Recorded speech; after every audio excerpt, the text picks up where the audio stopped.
اعوذ باللہ من الشیطان الرجیم بسم اللہ الرحمن الرحیم الحمد للہ رب العالمین والصلاة والسلام علی سید الانبیاء والمرسلین وعلی اہل بیتہ الطیبین الطاہرین المعصومین واللعنۃ الدائمۃ علی اعدائہم اجمعین اما بعد فقد قال اللہ تبارک و تعالی فی القرآن المجید والفرقان الحمید اعوذ باللہ من الشیطان الرجیم بسم اللہ الرحمن الرحیم شہر رمضان الذي انزل فیہ القرآن هدى للناس وبینات من الہدى والفرقان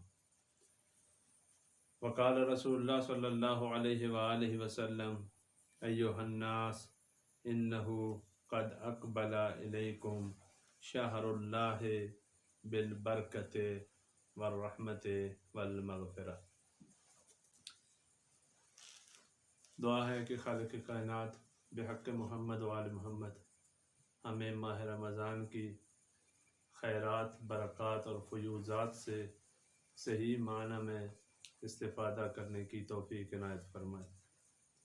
ماہ رمضان کے حوالے سے متعدد موضوعات ہیں جو قابل بحث قرار دیے جا سکتے ہیں۔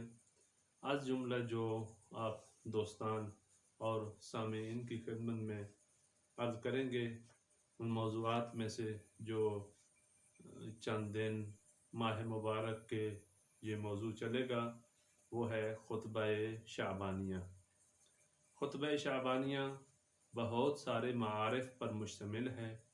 در حقیقت ہمارے پاس ایک ذخیرہ ہے جو ائمہ طاہرین علیہم الصلاۃ والسلام کے توسط سے نبی اکرم صلی اللہ علیہ وآلہ وسلم سے ہمارے پاس موجود ہے۔ از قدیم ہماری کتابوں میں خطبہ شعبانیہ کے متعلق ذکر کیا گیا ہے اور ہمارے بزرگان نے خطبہ شعبانیہ کو بیان کیا اپنی کتابوں میں۔ از جملہ ایک بزرگ جنہوں نے آ کر بیان کیا ہے وہ ہیں شیخ صدوق رحمۃ اللہ علیہ، کتاب شریف عمالی میں۔ کتاب عمالی خود ایک موضوع ہے کہ عمالیاں ہمارے پاس، عمالی در حقیقت اسی املا سے ہے، یعنی مجتہد بزرگوار عالم دین اس زمانے میں اپنے شاگردوں کے سامنے لکھ بیان کرتے تھے، شاگرد انہی باتوں کو املا کرتے تھے۔ پس یہ در حقیقت شیخ صدوق کی لکھی ہوئی نہیں ہے بلکہ شیخ صدوق کی گفتگویں ہیں، تقاریر ہیں جو بیان کردہ ہیں۔ اس زمانے کے اعتبار سے ان کی روش جو تھی، مثلا یہ چیز جو خطبہ ہم بیان کر رہے ہیں یہ عمالی میں مجلس نمبر 20 میں ذکر ہے، اور یہ 22 ماہ رمضان کو انہوں نے کیا ہے بیان کی، یعنی عمالی کی ابتدا بھی انہوں نے شیخ صدوق رحمۃ اللہ علیہ نے ماہ رمضان میں کی۔ اس طرح عمالی سید مرتضیٰ ہے، عمالی شیخ توسی ہے، عمالی شیخ مفید ہے، یعنی یہ بزرگان آ کر گفتگو کرتے تھے، شاگرد لکھتے تھے، اور وہ جو کتابیں انہوں نے لکھی وہ ہمارے پاس آج کیا ہیں عمالی کی صورت میں موجود ہے۔ بس یہ تاریخ کس کی کتاب ہے؟ عمالی کی۔ جو ہم عمالی کر رہے ہیں وہ ہے عمالی شیخ صدوق رحمۃ اللہ علیہ، یعنی شیخ صدوق کی گفتگویں ہیں، شیخ صدوق کی مجالس ہیں، شیخ صدوق کی تقاریر ہیں۔ ان تقاریر میں سے 20ویں تقریر میں آ کر شیخ صدوق نے کس چیز کو بیان کیا؟ ایک مطلب جو بیان کیا وہ خطبہ شعبانیہ ہے۔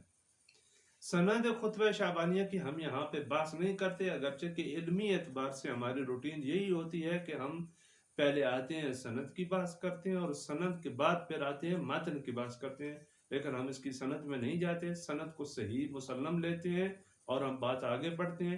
اس کی سند کے لیے فقط میں اتنے سی بات بیان کر دوں کہ امام رضا علیہ السلام راوی امام رضا علیہ السلام سے نقل کرتے ہیں، یعنی سند میں ایک دفعہ تبرکاً پڑھ دوں، اگرچہ کہ سند کے بارے میں علمی اور دقیق بحث کی جا سکتی ہے۔ حدثنا یہ کتاب شریف عمالی مجلس نمبر 20 اور حدیث نمبر 4 ذکر کر رہے ہیں۔ حدثنا محمد ابن ابراہیم کہ شیخ صدوق فرماتے ہیں کہ ہمیں محمد ابراہیم نے بیان کیا۔ قال حدثنا احمد ابن محمد الحمدانی، احمد ابن محمد حمدانی نے ان کو بیان کیا، یعنی ان کے استاد جو تھے۔ قال حدثنا علی بن حسن بن فضال عن ابیہ عن ابی الحسن علی بن موسیٰ رضا علیہ السلام. یہ فرماتے ہیں کہ ہمیں اپنے شیخ حدیث جو ہیں، اپنے استاد جو ہیں علی ابن حسن فضال نے بیان کیا، اور انہوں نے اپنے باپ سے یہ بات سنی، اور ان کے والد نے یعنی علی ابن حسن ابن فضال کے والد نے اپنے باپ سے بات سنی، اور ان کے باپ شاگرد ہیں اور صحابی ہیں کس کے؟ امام رضا علیہ السلام کے. امام رضا علیہ السلام اپنے والد بزرگوار امام موسیٰ کاظم علیہ السلام سے نقل کرتے ہیں، اور وہ اپنے والد بزرگوار امام جعفر صادق علیہ السلام سے. اسی طرح چلتے چلتے چلتے یہ سند کہاں تک پہنچتی ہے؟ امیر المومنین صلی اللہ علیہ وسلم تک.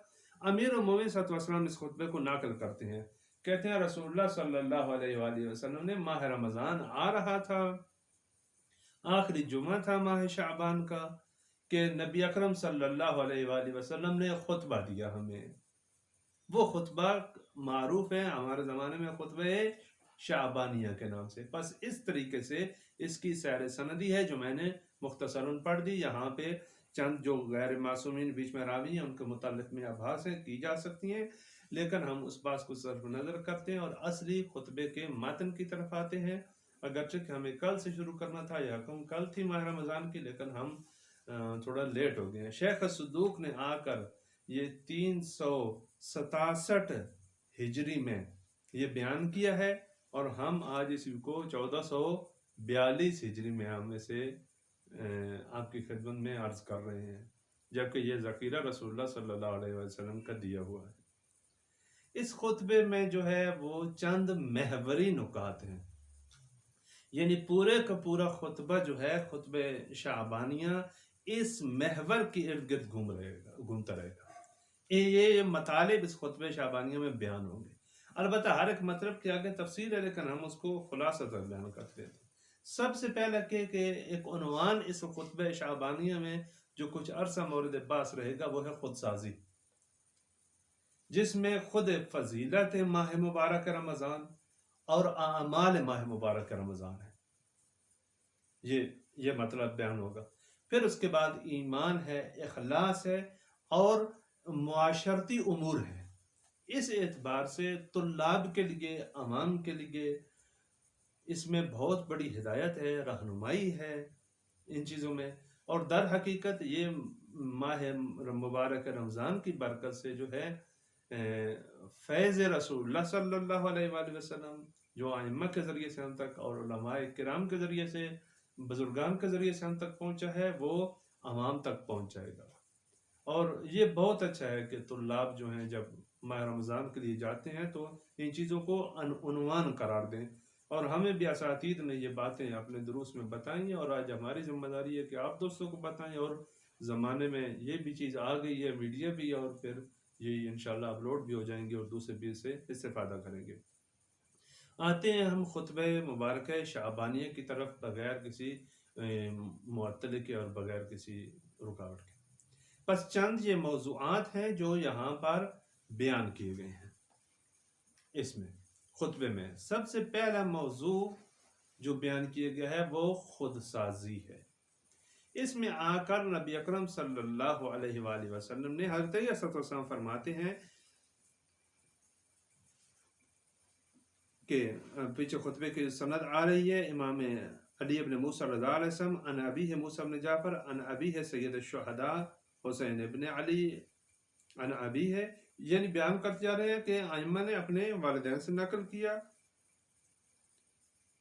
عن ابیہ سید الوصیین امیر المؤمنین علی ابن ابی طالب علیہ السلام، کہ جو اوصیاء کے سردار ہیں رسول خدا صلی اللہ علیہ وسلم کے، امیر المؤمنین صلی اللہ علیہ وسلم. قال ان رسول اللہ صلی اللہ علیہ وآلہ وسلم خطبنا، رسول اللہ نے ہمیں مخاطب کیا، ہمیں خطبہ دیا. ذات یومن، ایک دن، کہ روایت میں بیان کیا گیا ہے کہ یہ دن کون سا تھا؟ یہ ماہ شعبان کا آخری جمعہ، اور ماہ رمضان کے استقبال کے لیے رسول اللہ نے اس زمانے میں اپنے صحابہ کو اور قیامت تک آنے والے مسلمانوں کو بیان کیا کہ ماہ رمضان کیا ہے، ماہ رمضان میں کیسے آپ آمادہ ہوں گے، کس طریقے سے آپ ماہ رمضان میں آئیں اور خداوند متعال کی عبادت و طاعت کریں، کس طریقے سے، اگر ماہ رمضان خود سازی کا مہینہ ہے، آپ کیسے خود سازی کریں؟ کیونکہ انسان کو دور ترین نقطے پہ، دور ترین مقام پر جانے کے لیے قریب ترین قدم اٹھانا ضروری ہے، اور انسان کے قریب ترین خود اس کی اپنی ذات ہے کا سب سے پہلے آئیں اپنے آپ کو تبدیل کریں۔ آج طلاب علوم دین کی جن کی ذمہ داری یہ ہے کہ ہمیں جا کر انشاءاللہ عوام کی ہدایت کرنی ہے، امیر مومنین صلی اللہ علیہ وسلم فرماتے ہیں کہ من نصب نفسہ للناس اماما فلیبدأ بتعذیب نفسہ قبل تعذیب غیرہ، کہ جو چاہتا ہے کہ اپنے آپ کو لوگوں کا رہبر بنائے، لیڈر بنائے، جو آگے کھڑا ہو اور چند آدمی اس کے پیچھے آ کر نماز پڑھیں، اس کی اقتداء کریں، اس کی کوئی سنیں۔ اگر چاہتے ہو کہ ایسے فرد بنو، پھر کیا کرو؟ سب سے پہلے اپنا خیال رکھو۔ فَلْيَبْدَأْ بِتَعْذِيبِ نَفْسِهِ قَبْلَ تَعْذِيبِ غَيْرِهِ، سب سے پہلے اپنے آپ کی تربیت کرو۔ اپنے آپ کی تربیت کہاں سے کریں؟ کون سا نقطہ ہے جہاں سے شروع کریں؟ ایک نقطہ جو بیان کیا گیا ہے شروع کریں، وہ یہی ماہ رمضان ہے۔ وہ بعض ماہ رمضان میں توفیقات انسان کو اجباری توفیقات ہوتی ہیں، جیسے نماز تہجد کی توفیق ہے، شاید کبھی کبھار آگے پیچھے انسان کی رہ جائے، لیکن ماہ رمضان میں ممکن نہیں ہے، یہ اجباری توفیق ہے۔ ساتھ خداوند متعال کی جو خصوصی رحمتیں اور برکتیں ہیں جن کا دروازہ کھلا ہے، یہ تمام کی تمام انسانوں کی مدد کرتی ہیں کہ انسان کیا کریں؟ خود سازی کے مرحلے میں زیادہ آگے چلے جائیں۔ لہذا ماہ رمضان بہترین زمانہ ہے انسان کو شروع کرنے کا، اور ماہ رمضان کی معرفت ضروری ہے۔ بغیر معرفت کے جب تک ہم خود ماہ مبارک رمضان کی معرفت حاصل نہیں کریں گے، یہ سفر شاید اس طریقے سے نہیں ہو پائے گا۔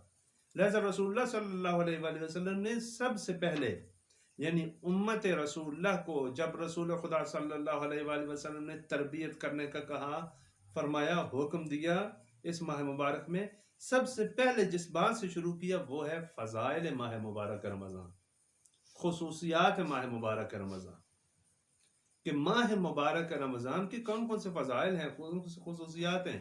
یعنی قبل از اس کے کہ آپ ماہ رمضان میں وارد ہوں، پہلے ماہ رمضان کی شناخت حاصل کریں، پہلے ماہ رمضان کو پہچانیں، اور ان میں سب سے پہلے جو نقطہ بیان کر رہے ہیں وہ بہت مہم ہے۔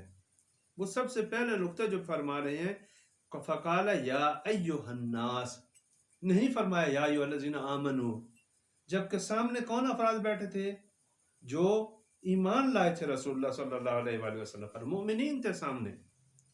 قاعدہ یہ تھا کہ فرماتے کہ یا ایھا الذین آمنوا، اے وہ لوگ کہ جو ایمان لائے ہو، اے میرے صحابہ، یا اے جماعت مسلمین، یا ایھا الذین اسلموا، جو اسلام لائے ہو، یا ایھا المسلمین، لیکن نہ ہی عنوان صحابیت ذکر کیا جبکہ صحابہ سامنے تھے، نہ ہی عنوان ایمان ذکر کیا جبکہ سامنے مومنین موجود تھے، اور نہ ہی عنوان اسلام ذکر کیا جبکہ سامنے مسلمان سارے موجود تھے۔ ان چیزوں سے بڑھ کر ایک بڑا عنوان دیا، فرمایا یا ایھا الناس۔ کیوں؟ وجہ کیا ہے؟ کیونکہ رسول خدا صلی اللہ علیہ وآلہ وسلم ایک تربیتی ٹائم ٹیبل، تربیتی پلان، تربیتی برنامہ اور ایک تربیت کا نظام تربیت بیان کرنا چاہتے ہیں امت کے لیے۔ اور اگر کوئی مسلمان نہیں بھی ہے تو اس سے تربیت سیکھنا اس پر لازمی ہے، کیونکہ اگر تربیت نہیں کوئی سیکھے گا، مسلمان نہ ہو تو اتنا انسانیت کا نقصان نہیں کرے گا جتنا اگر تربیت حاصل نہیں کی ہوئی تو انسانیت کا نقصان کرے گا۔ لہذا یہ نقطہ یا ایھا الناس کہہ کر خطاب فرمایا کہ میں جو تربیتی ٹائم ٹیبل آپ کو بتا رہا ہوں، یہ مسلمانوں کے لیے خاص نہیں ہے، یہ انسانیت کے لیے ہے۔ اگر انسان بننا ہے یہ کام کرو۔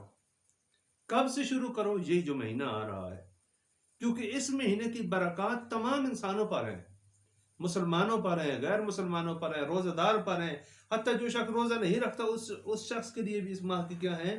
برکات ہیں۔ لیکن شروع یہاں سے کرو۔ یہ تربیتی کام جو ہے انسانیت کے لیے ہے۔ تربیت انسان کی ضرورت ہے، انسان کی انسانیت کی ضرورت ہے۔ انسان اس وقت تک انسان نہیں بنتا جب تک انسان تربیت کے مراحل سے نہ گزرے۔ تربیت کے مراحل سے گزرنا بہت زیادہ ضروری ہے۔ فرمایا یا ایھا الناس انہ قد اقبل الیکم شہر اللہ۔ اس کے بعد جو دوسرا مہم نقطہ بیان کیا کہا اے انسانوں تمہیں معلوم ہے کون سا مہینہ آ رہا ہے؟ تم کس چیز کو درپیش ہو؟ کون سی چیز تمہارے درپیش ہے؟ کون سا مہینہ آ رہا ہے؟ جانتے ہو؟ انہو قد اقبل الیکم شہر اللہ، تمہارے پاس خدا کا مہینہ آ رہا ہے۔ یعنی اگر ہم یوں کہیں کہ بعد میں نبی اکرم صلی اللہ علیہ وآلہ وسلم نے ماہ مبارک رمضان کے جتنے فضائل بیان کیے ہیں، ان فضائل کو بیان کرنے سے پہلے جو چیز بیان کی ہے، اس میں ان تمام فضائل کا راز پوشیدہ ہے۔ یعنی یہ وہ مرکزی اور محوری نقطہ ہے خود خطبہ شعبانیہ کا۔ یہ وہ چیز ہے کہ جس کی وجہ سے خطبہ شعبانیہ کے فضائل ہیں۔ یعنی علت العلل جسے ہم اپنے طلبہ کی زبان میں کہتے ہیں کہ سب سے بڑی وجہ جو ہے وہ خطبہ شعبانیہ کی اور ماہ مبارک رمضان کے فضائل کی وہ یہ چیز ہے جو پہلے نقطہ بیان کی گیا۔ وہ کیا؟ کہ اس مہینے کی نسبت خداوند متعال کی طرف ہے۔ مہینہ کیا ہے؟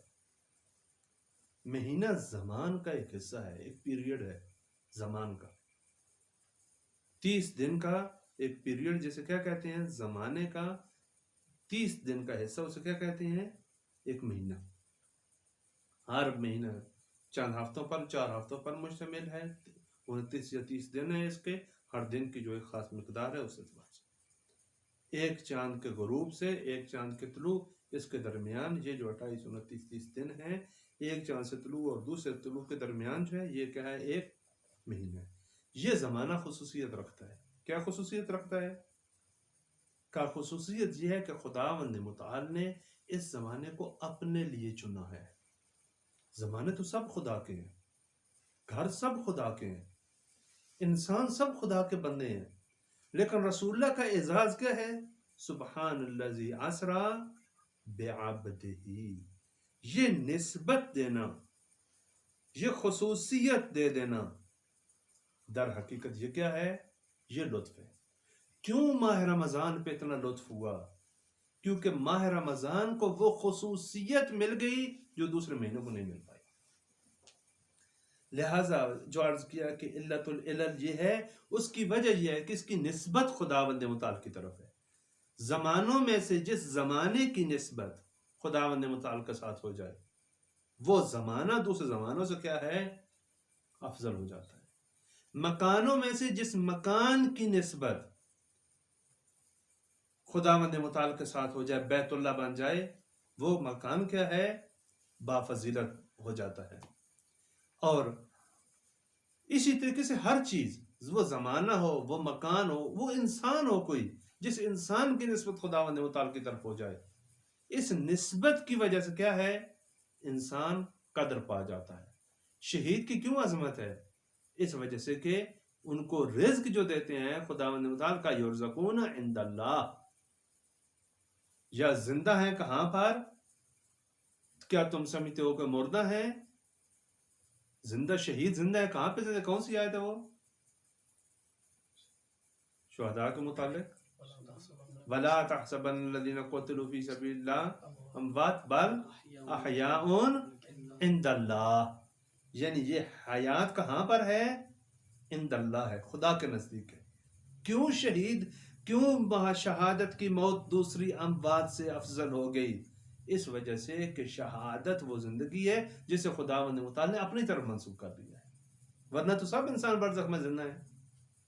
پس یہ نسبت، پس اگر کہیں کہ شہر اللہ ہے بالبرکت والرحمت والمغفرہ، یہ مہینہ برکتوں والا ہے، رحمتوں والا ہے، مغفرتوں والا ہے، کوئی سوال کرے کیوں اتنی زیادہ اس پر لطف ہے، کیوں برکتیں، کیوں رحمتیں، کیوں مغفرتیں؟ جواب اس کا کیا ہے کہ یہ شہر اللہ ہے۔ پس خداوند متعال نے اس زمانے پہ خصوصی لطف کیا اور اس کو نسبت دی کس کے ساتھ؟ اپنے ساتھ۔ آج ابتدائی طور پر ہم اتنا ہی بیان کرتے ہیں اس خطبے میں، اور اس کی تفصیل انشاءاللہ جاری رہے گی۔ مومنین سے بھی سماعت ہے کہ فرصت ہو وقت نکالیں سنیں۔ اور آپ بھی انشاءاللہ تشریف لائیں گے، اور ہم انشاءاللہ ماہ مبارک رمضان میں اس خطبے کو آپ کی خدمت میں بیان کریں گے۔ بس آج تک اس خطبے کے محوری نکات ہم نے بیان کیے اس میں، اور یہ عرض کیا کہ یہاں پر شہر اللہ ہے، شہر اللہ ہے، یعنی ماہ رمضان کی تمام خصوصیات کی جو نسبت دے رہے ہیں رسول اللہ صلی اللہ علیہ وآلہ وسلم، وہ خداوند متعال کا مہینہ ہونے کی وجہ سے ہے، اور یہاں سے فضائل ماہ مبارک رمضان کی ابتدا ہو رہی ہے۔ انشاءاللہ بعد والے دروس میں آگے خطبے کی وضاحت کریں گے۔ وصلی اللہ علی محمد وآلہ الطیبین الطاہرین۔